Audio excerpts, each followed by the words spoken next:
নারায়ণ নারায়ণ, সুন্দর, অতি সুন্দর।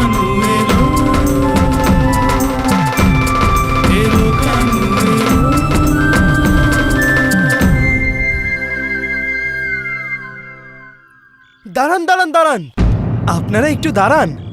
আমার মনে হচ্ছে যে আমাদের সবাইকে ছদ্মবেশী উৎসবে যাওয়া উচিত, না হলে উৎসবে বিঘ্ন উৎপন্ন হতে পারে। আর যদি এই ব্যাপারটা কংস জানতে পারে তাহলে নারায়ণ নারায়ণ, সমস্ত গোকুলবাসীর জন্য তা বিপদ ডেকে আনবে।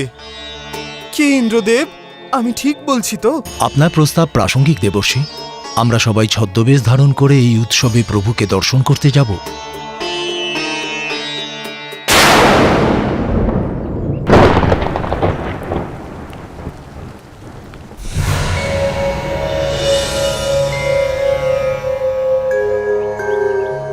পিতাশ্রী সমেত সব দেবতাদের আমার প্রণাম। পুত্র শনি, তুমি এখানে কি করছো? আমিও বিষ্ণুর অবতারের মনোরম দৃশ্য দর্শন করতে এসেছি পিতাশ্রী। না শনিদেব, প্রভুর বালরূপ দর্শন করা এই মুহূর্তে আপনার উচিত নয়। ভগবানকে দর্শনের মোহে আপনি এটা ভুলে গেছেন যে আপনার দৃষ্টিতে ওই নির্দোষ শিশুর উপর বিপদ আসতে পারে।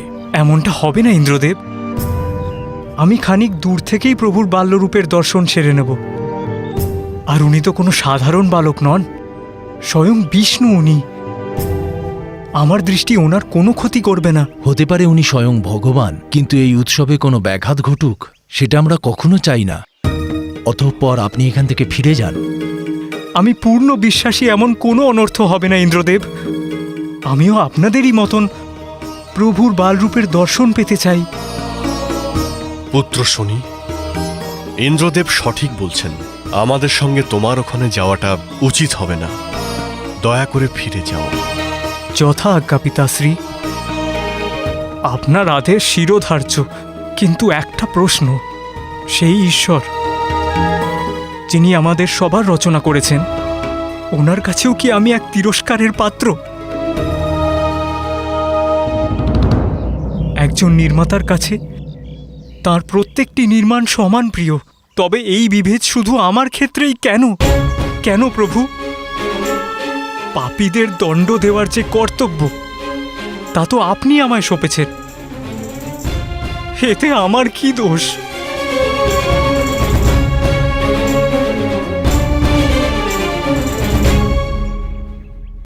তুমি শীঘ্র আমার প্রশ্নের উত্তর দাও। আমার ধৈর্যের সীমা লঙ্ঘন করো না, নহলে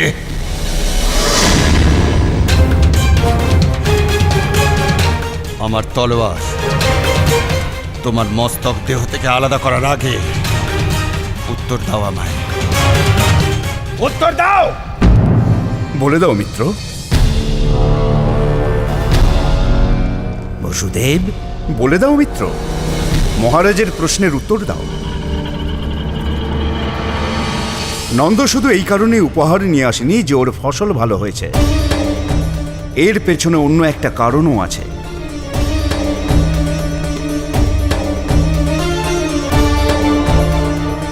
বলে দিচ্ছ না কেন মিত্র যে তুমি এই জন্যই উপহার নিয়ে এসেছো? মহারাজ আমাকে কারাগার থেকে মুক্ত করে দিয়েছেন। হ্যাঁ মহারাজ, নন্দ আমার ছোটবেলার মিত্র। যখনই ও জানতে পেরেছে যে আপনি আমাকে কারাগার থেকে মুক্ত করে দিয়েছেন, তাই দেখা করতে এসেছে। আপনাকে স্পষ্ট করে বলতে পারছিল না আপনি যদি কোনো আঘাত পান।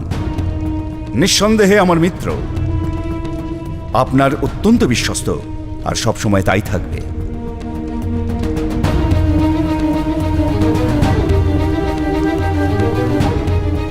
কি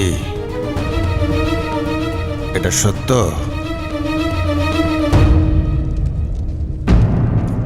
হ্যাঁ মহারাজ, আমি আপনাকে উপহার দিতেও চেয়েছিলাম, আবার আপনাকে অপরাধবোধের অনুভব করাতেও চাইনি। তবে কি এটা সত্য বসুদেব? এখানে অসত্যের কোনো প্রশ্নই নেই মহারাজ।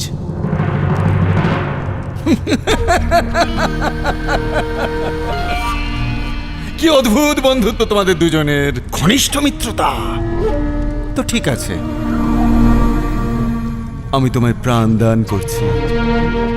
নাহলে তুমি খুব ভালো করেই জানো যে আমি ঠিক কি করতে পারি। মিত্র নন্দ, সবকিছু মহারাজের জন্যই এনেছো নাকি আমার জন্যও কিছু আছে? মহারাজ, মহারাজ, আপনি আজ্ঞা দিলে তাহলে আমার মিত্রকে আতিথ্যের জন্য এখান থেকে নিয়ে যাই। হ্যাঁ হ্যাঁ, আজ্ঞা দিলাম। প্রণিপাত মহারাজ। যাও যাও যাও। এসো মিত্র। চলো।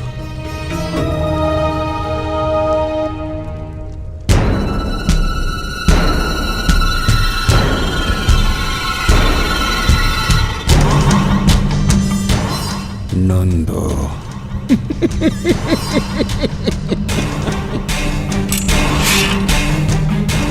অবশ্যই কিছু গোপন করছে। তবে খুব শীঘ্রই আমি তো জানতে পারবো যে নন্দ আমার কাছে কি গোপন করছে। এটা কি আর্য? আমার তো শ্বাসই বন্ধ হয়ে গিয়েছিল। যদি পিতাশ্রী বাসুদেব সঠিক সময় নন্দবাবাকে সাহায্য করতে না আসতেন, তাহলে পিতা নন্দের কি হতো? এত ভীত কেন হচ্ছ রুক্মিণী? কখনো কি ভয় দিয়ে জয় করা যায়? না, সেটাই হয় যা নিয়তিতে লেখা আছে। নন্দবাবার মৃত্যু কংসের হাতে লেখাই ছিল না, সেজন্যই নন্দবাবাকে মারতে কংসের সৈনিক ওনাকে মারতেই পারেনি।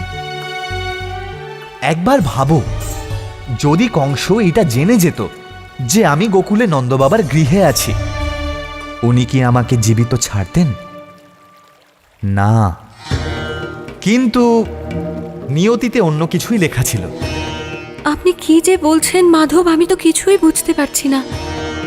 যদি এটাই নিয়তি হয়, তাহলে পিতা নন্দ কংসকে আমন্ত্রণ করলেন কেন? আমি খুবই অস্থির। একদিকে শনিদেব দুঃখ পাচ্ছিলেন, আর অন্যদিকে পিতা নন্দ সংকটে। বলুন না, তারপরে কি হয়েছিল? পিতা নন্দ কি গোকুলে সকলকে সঠিক সময়ে এই সংবাদ দিতে পেরেছিলেন? মিত্র নন্দ, মিত্র, তুমি আজ সঠিক সময়ে উপস্থিত হয়েছিলে মিত্র, কিন্তু আমি তো তোমাকে কোনো সমাচারই দিইনি। তুমি কি করে জানতে পারলে? আমি অনুমান করেছিলাম মিত্র, এত কিছু উপহার রাজসভায় তুমি নিয়ে এসেছো, এর মধ্যে নিশ্চয়ই তার কোনো যোগাযোগ আছে। দেখছি আমার অনুমানই ঠিক। ধন্যবাদ মিত্র। আমি তোমার পুত্রের জন্ম উপলক্ষে অনুষ্ঠানে কংসকে আমন্ত্রণ জানাতে এসেছিলাম। আমি জানতাম না মিত্র যে দুষ্ট কংস সমস্ত শিশুদের বধ করার কঠোর আদেশ দেবে। তুমি সঠিক সময়ে এসেছিলে মিত্র, আমি সময় মতো এসেছিলাম। তুমিও সঠিক সময়ে রওনা দাও। গোকুলবাসীকে সাবধান করতে হবে। কংস মৃত্যু ভয়ে ভীত হয়ে পাগলের মতো আচরণ করছে, তাই ও পাপের পর পাপ করে চলেছে। মিত্র, যত শীঘ্র সম্ভব গোকুলে যাও। ওখানকার নবজাতক শিশুদের রক্ষা করা তোমার ভবিষ্য কর্তব্য। আমি আসি মিত্র, আমি এলাম। মিত্র নন্দ, আমি কিছু নিয়ে এসেছি। এতে খেলনা আছে তোমার সন্তানের জন্যে।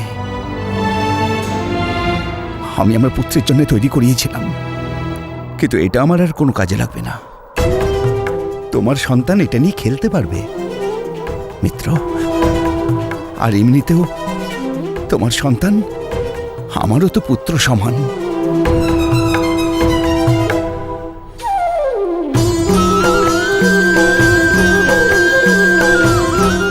অবশ্যই মিত্র, অবশ্যই। আমি এবার আসি মিত্র, আমি আসি।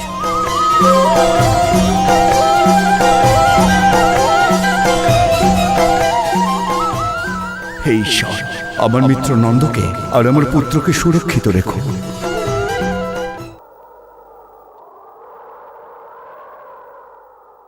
দেবতা হয়েও কত অভাগা আমি প্রভু।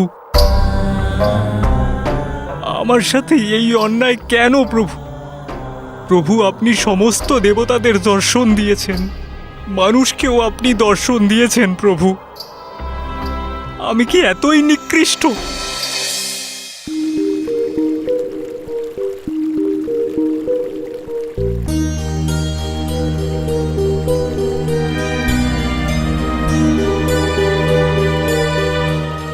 কি হলো রুক্মিণী, কোথায় হারিয়ে গেলে?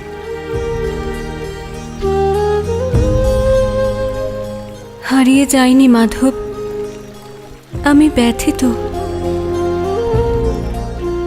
আমি এটাই ভাবছি যে তখন শনিদেবের মনের অবস্থা কী ছিল, যখন দেবতারা ওনাকে আপনার দর্শন থেকে বিরত করলেন। মানছি শনিদেব কঠোর কর্ম করে থাকেন,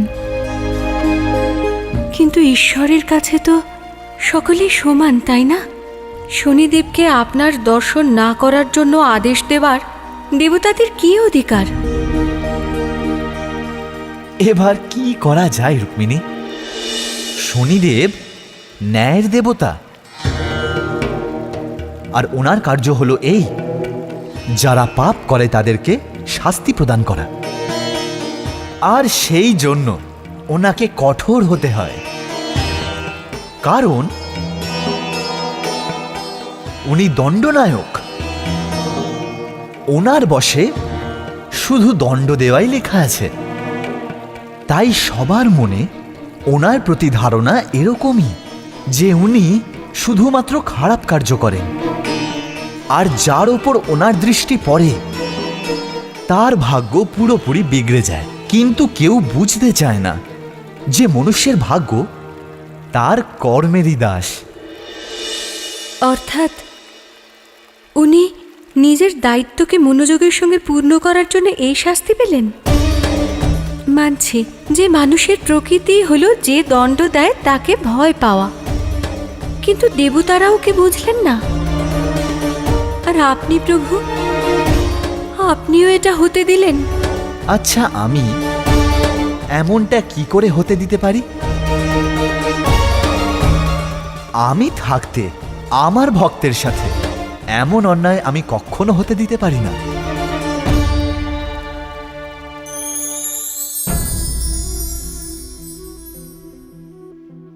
কালো মেঘ দেখো ছেয়ে আছে, ঋষিবর আছে সবার পাশে।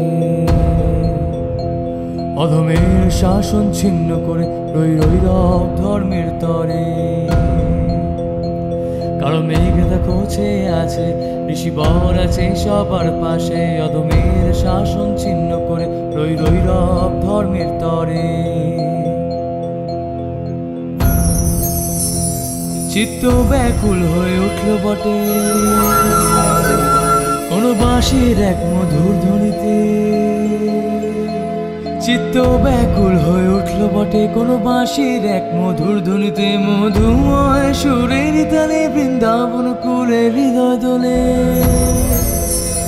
সব দুঃখ সবার মোচন হলো, নন্দী ঘরে প্রভু এলো, নন্দী প্রভু এলো নন্দের ঘরে প্রভু এলো।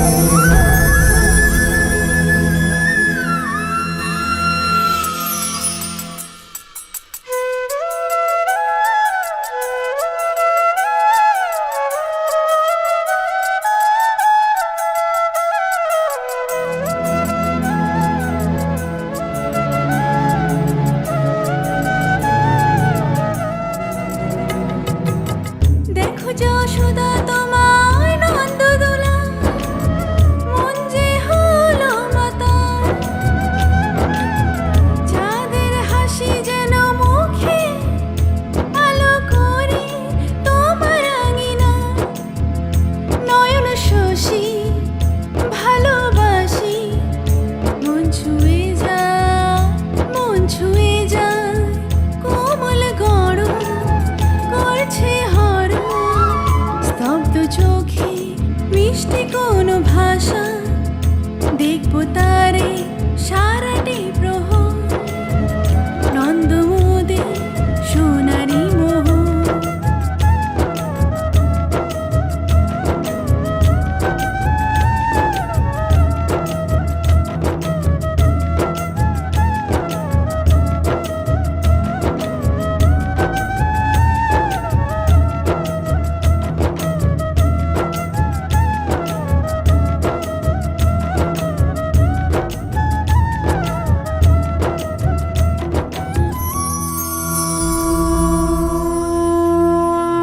আশার কিরণ যেন জাগলো, বৃন্দাবন আলোয় মাতলো। নন্দের কোলে প্রভু যে তোলে, স্বাগত জানায় গো দেব সখা। নতমস্তকে ত্রিলোক দিল দেখা, নতমস্তকে ত্রিলোক দিল দেখা, নতমস্তকে ত্রিলোক দিল দেখা।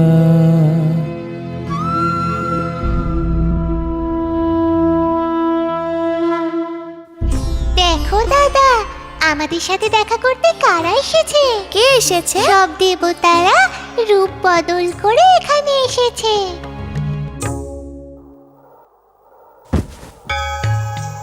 আমার কর্ম যা করার দায়িত্ব কিনা আপনি আমায় সঁপেছেন, সেই কর্মই আজ আমার দোষ হলো। কেন আমি আপনার দর্শন থেকে বঞ্চিত হলাম? আপনার নিকটে এসেও, আপনার এই পবিত্র ভূমিতে এসেও আমি আপনার দর্শন পেলাম না। এ আমার কেমন দুর্ভাগ্য প্রভু! এত বড় অভাগা আমি।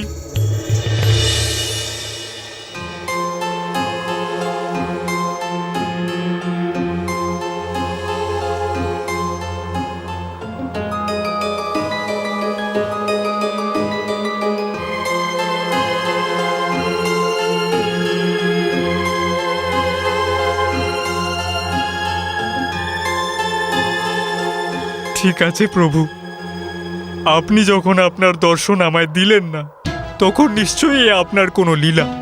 আপনার সাক্ষাৎ দর্শন পাইনি তো কি হয়েছে? এই মাটি দিয়ে আপনার মূর্তি গড়ে আমি আমার মনের আশা পূর্ণ করব।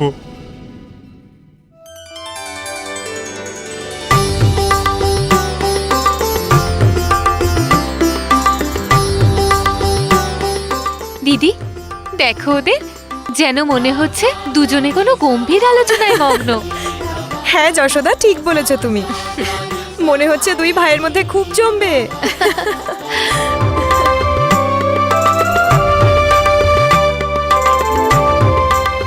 যশোদা দেবীকে বলুন যে আমরা ব্রাহ্মণরা ওনার পুত্রকে দেখতে এসেছি।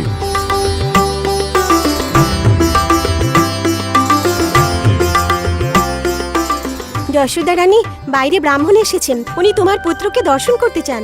এটা তো খুব ভালো কথা। এ তো আমার সৌভাগ্য যে ব্রাহ্মণগণেরা নিজেরা আমার কানুকে আশীর্বাদ করতে এসেছেন। আমি এখনই কানুকে নিয়ে আসছি। চল কানু, ব্রাহ্মণেরা তোকে আশীর্বাদ করতে এসেছেন।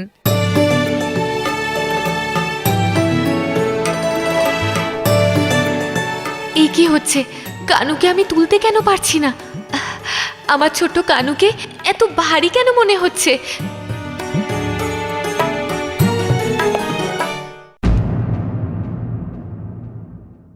আর কতক্ষণ প্রতীক্ষা করতে হবে? মহারাজা ইন্দ্র, এত বিলম্ব কেন হচ্ছে? নন্দরানী কোথায় গেলেন?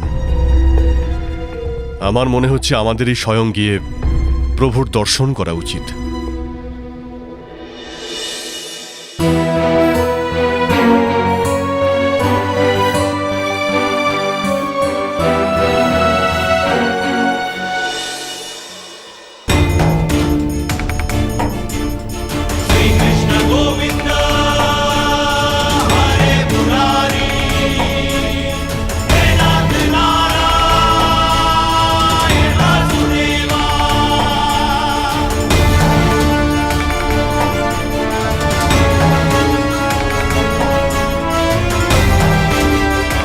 কি হয়েছে যশোদা?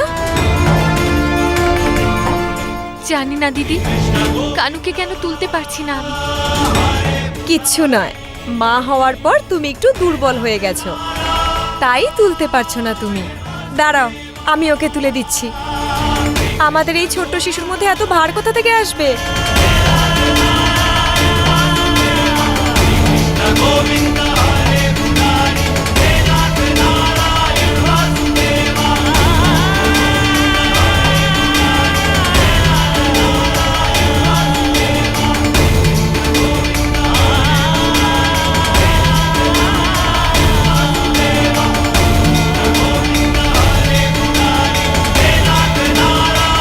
আরে যশোদা, ওকে তো আমিও তুলতে পারছি না, এ কি করে সম্ভব?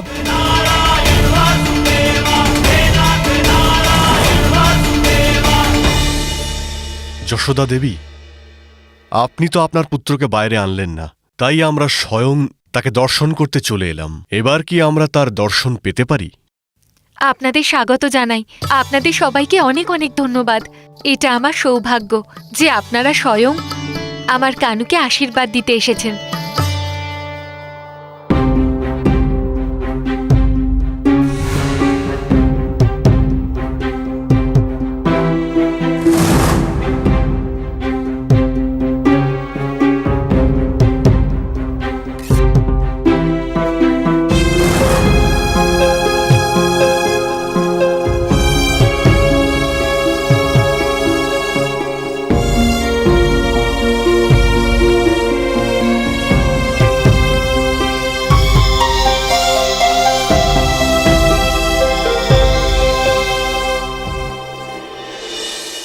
আসুন, আমাদের দুজন বালককেই আশীর্বাদ করুন।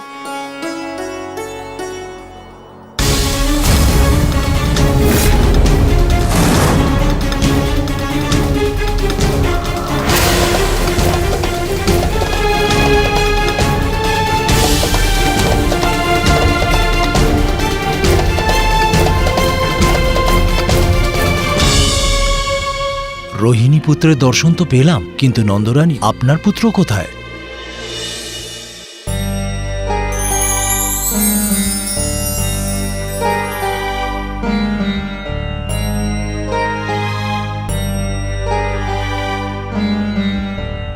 কি সুন্দর দেখতে তোমার পুত্রকে। হ্যাঁ, দেখে মন জুড়িয়ে গেল। দেখো, এমন এক সময় আসবে একে না দেখলে গোকুলে সূর্যোদয়ই হবে না। যশোদা, তোমার ছেলে খুব সুন্দর দেখতে, পদ্মের মতো চোখ, মাখনের মতো নরম নরম হাত পা। গোপীরা তো সারাদিন তোমার বাড়ির আশেপাশে ঘুরে বেড়াবে গো। যশোদা দেবী, আপনার পুত্র কোথায়? ব্রাহ্মণগণ, কানু তো ওখানেই দোলনাতে আছে। এ কেমন লীলা প্রভু! প্রভু, সবাই আপনার দর্শন পাচ্ছে, কেবল আমরাই আপনার দর্শন থেকে কেন বঞ্চিত হচ্ছি? প্রভু যদি এখানেই থাকেন তাহলে দর্শন দিচ্ছেন না কেন?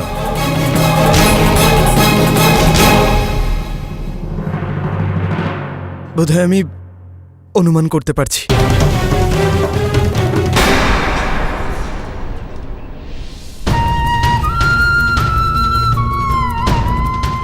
এই দেখুন, এখানেই আছেন প্রভু, এখানেই আছেন, ঠিক সেখানেই যেখানে আমরা ওনার এক ভক্তকে তিরস্কার করেছিলাম। শনিদেবের কোলে আছেন প্রভু। হে প্রভু, আমরা অনেক বড় ভুল করে ফেলেছি।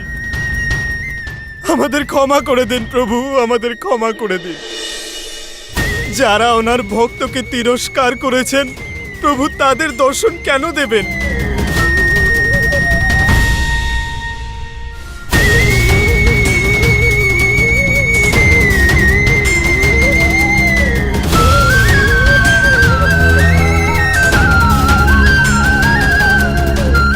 আপনারা সকলে এখানে প্রভু দর্শন পেলেন?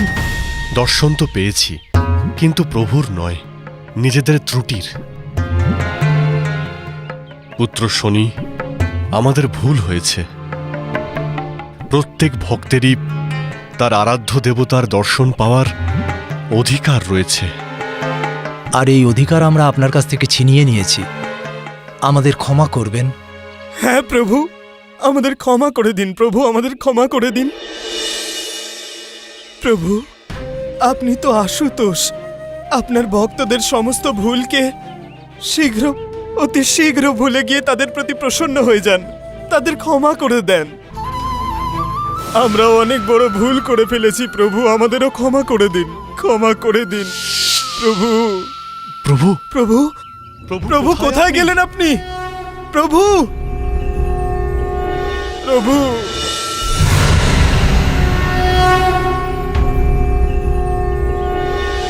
আমি আপনাদের প্রত্যেককে ক্ষমা করলাম, কিন্তু এইভাবে কাউকেই তিরস্কার করা উচিত নয় দেবগণ।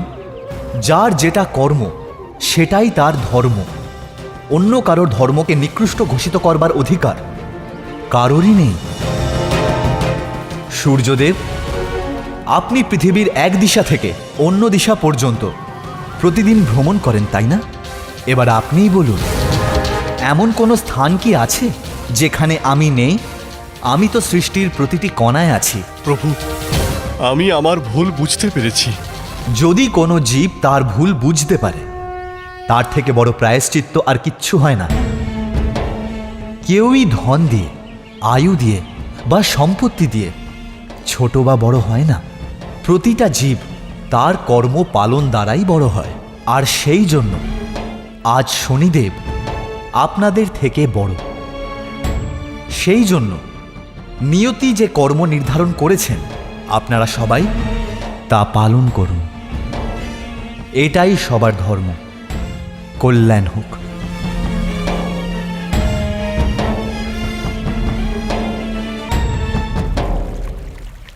কি ব্যাপার রুক্মিণী, মনে মনে এত হাসছো কেন? আচ্ছা, এখন হাসতেও পারবো না? কত চতুরতার সঙ্গে আপনি দেবতাদের সত্যের জ্ঞান প্রদান করলেন। শনিদেবকে তুচ্ছ ভেবে দেবতারা যে ভুল করেছিলেন, আপনি কুশলতার সঙ্গে তা শুধরে দিলেন। ভুল হোক বা ভয় রুক্মিণী, এসব তো আমাদেরই মনের সৃষ্টি। এটা তো মনই যে সর্বদা মনুষ্যকে ভ্রমিত করে। এটা তো মনই যা প্রতি মুহূর্তে দাড়িপাল্লা নিয়ে সব কিছুকে পরিমাপ করে, শুধু বাইরের দিকটাই দেখে, কিন্তু এইটা ভুলে যায় যে প্রত্যেক মানুষের আত্মা এক সমান। যে রূপ, যে কর্ম ওর ভালো লাগে তা সে আপন করে নেয়, আর যা ভালো লাগে না তাকে সে বর্জন করে। এইটা শুধু দেবতাদের ভুল নয়, এই ভুল তো যে কেউ করতে পারে। আর মনের এই অসমানতা আগত সময়ে বিবাদের মূল হয়ে দাঁড়ায়। যখন আমরা কোনো মনুষ্যকে নিজের থেকে ছোট মনে করি, তখন দম্ভ আসে। আর নিজের দম্ভকে বাঁচানোর জন্য মনুষ্য যে কাউকে সমাপ্ত করতে উদ্ধত হয়। আর ঠিক এটাই কংসের সাথেও হয়েছে। যে দেবতাদের নিচু দেখানোর জন্য ছোট ছোট শিশুদের অকারণে মৃত্যুর মুখে ঠেলে দেওয়া নিশ্চিত করে। তারপর কি হলো মাধব? কি আর হবে, কংসের অত্যাচারী সৈনিকেরা মথুরা এবং মথুরার আশেপাশের গ্রামে ছোট ছোট শিশুদের রক্তে যমুনার জলকে লাল করে দিয়েছিল।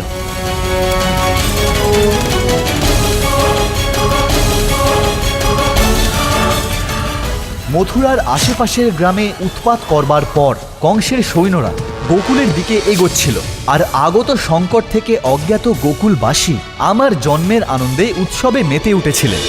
ওদিকে নন্দবাবা গোকুলবাসীকে কংসের এই ধ্বংস থেকে সতর্ক করবার জন্য শীঘ্র গোকুলে আসবার প্রয়াস করছিলেন। আমাকে রক্ষা করার সময় হয়ে গেছে দাদা। মামার সৈন্যরা যে কোনো সময় এখানে চলে আসতে পারে। হ্যাঁ হ্যাঁ, তুমি একটুও চিন্তা করো না, আমি আছি তো, আমি রক্ষা করব।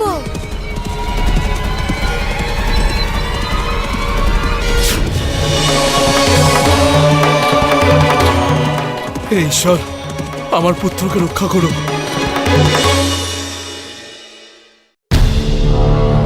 সূর্যদেব,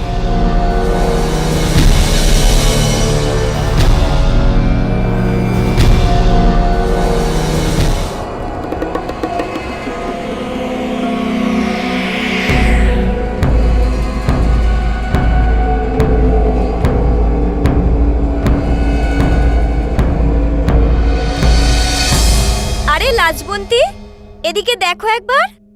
আজকে সূর্যদেবের কি প্রখর তেজ, তাও নন্দ বাবাদের আঙিনায়। মনে হচ্ছে যেন নন্দকিশোরের সঙ্গে দেখা করতে সূর্যদেবও গোকুলে চলে এসেছেন।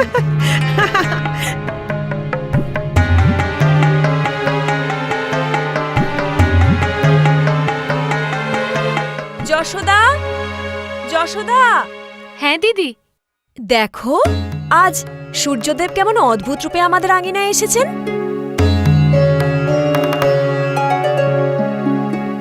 হ্যাঁ দিদি, কিন্তু সূর্যদেবের তাপের কারণে আমাদের বালকদের উপরে কোনো বিপরীত প্রভাব না পড়ে। আমাদের এই তাপ থেকে বালকদের বাঁচাতে হবে। হ্যাঁ, তুমি ঠিকই বলেছ যশোদা। এই তাপের প্রভাব তো আমাদের সবার উপরে পড়বে। আমাদের গোকুলবাসীদেরও এখানে ডেকে নেওয়া উচিত। তুমি ঠিকই বলছো দিদি। শুনছেন, আপনারা সবাই ভেতরে চলে আসুন, নিজেদের বালকদের নিয়ে ভেতরে চলে আসুন। আসুন, চলো দিদি।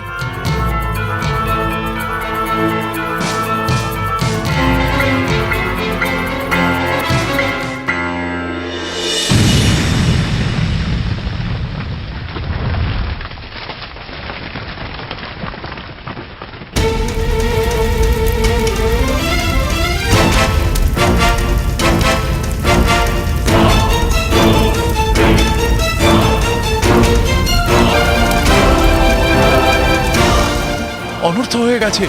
সৈনিকরা আমাদের ঘরবাড়ি জ্বালিয়ে দিয়েছে। পুরো গ্রাম জ্বলছে, সব ছারখার হয়ে যাচ্ছে।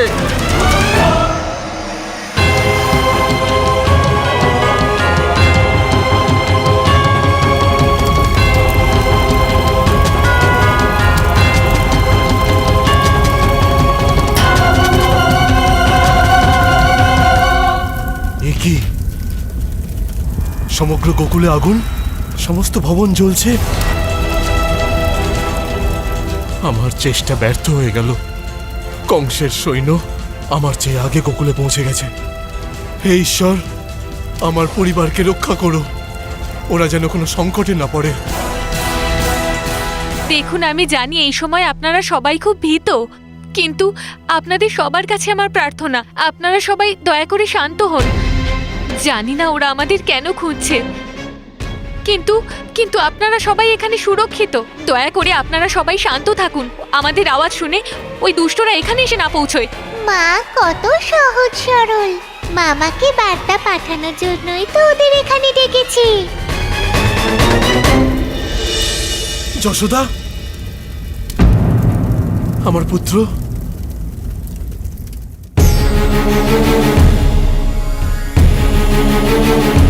দাদা, মনে আছে তো কি করতে হবে? তাহলে শুরু করে দাও।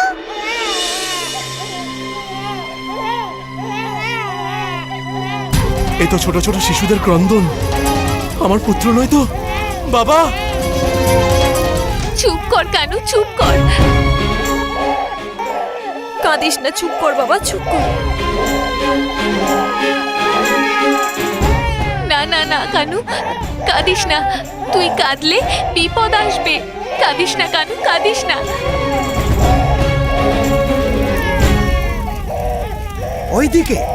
ওইদিকে বালকদের কান্নার আওয়াজ পাচ্ছি। চলো। কাঁদে না বাবা। যশোদা, আপনি ওকে চুপ করান। ওর কান্না শুনতে পেয়ে যদি সৈনিকরা চলে আসে তাহলে খুব বিপদ হয়ে যাবে। কানু চুপ কর, নইলে তোর এই কান্নার আওয়াজ সবার জন্য বিপদ ডেকে আনবে। চুপ কর। চুপ কর বাবা, কাঁদে না। কেন কাঁদছো? যশোদা, যশোদা, আপনারা সবাই ঠিক আছেন? তুমি ঠিক আছো যশোদা? যশোদা, দাও ওকে, আমায় দাও। চুপ হয়ে যা বাবা। দেখ মথুরা থেকে তোর কাকা তোর জন্য কি পাঠিয়েছে। চুপ হয়ে যা বাবা আমার। এই দেখো। এইসব কি হচ্ছে? গোকুলে এমন বিপদ কি করে এলো? এই সব কিছু ওই দুষ্ট পাপী কংসের আদেশে হচ্ছে যশোদা। ও আমার সামনেই ওর সৈনিকদের আদেশ দিল যে গত 10 দিনে যত শিশু জন্মগ্রহণ করেছে তাদের সবাইকে এক এক করে মৃত্যুলোকে পাঠিয়ে দেওয়ার। আমি তাড়াতাড়ি গোকুলবাসীদের সমাচার দিতে এলাম, কিন্তু আমার আগেই ওর সৈনিকেরা এখানে পৌঁছে গেছিল। সমগ্র গোকুল জ্বলছে যশোদা, সমগ্র গোকুল জ্বলছে।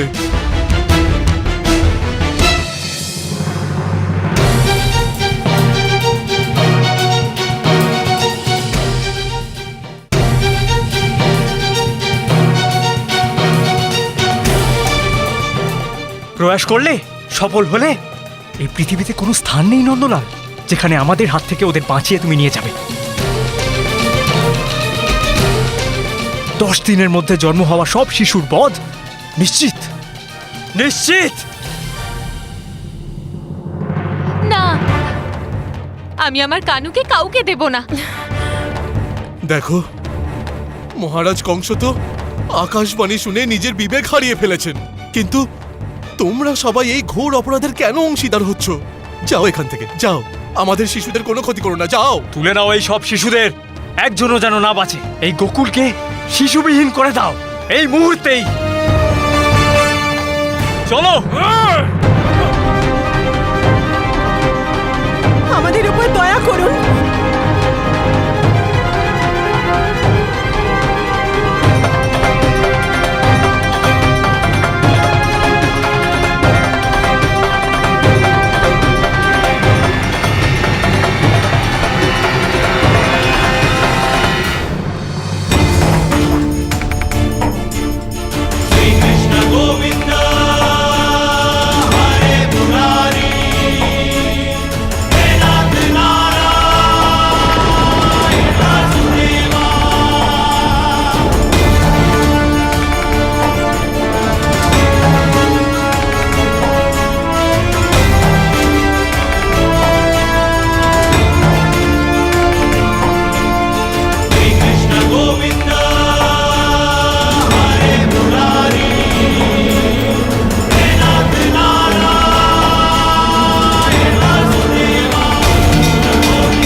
আপনারা সবাই ঠিক আছেন? এখন আমাদের সন্তানেরাও সুরক্ষিত। কিন্তু কতদিন আমাদের শিশুরা সুরক্ষিত থাকবে ওই পাপী কংসের হাত থেকে?